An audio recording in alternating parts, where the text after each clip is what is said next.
24 millimeter. 24 millimeter.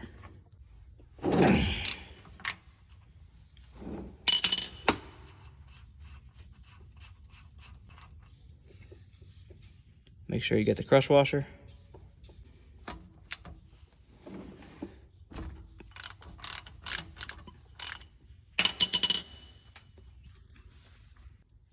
Make sure you get the crush washer on this one too.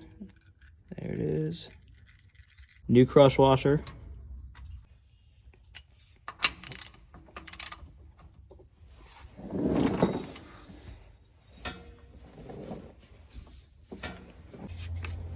.6 quarts.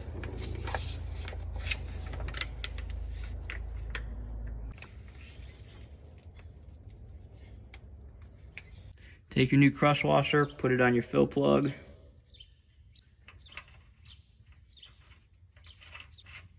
And then whatever the torque spec is, I don't know.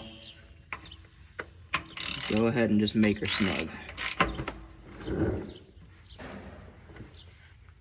That's it right there.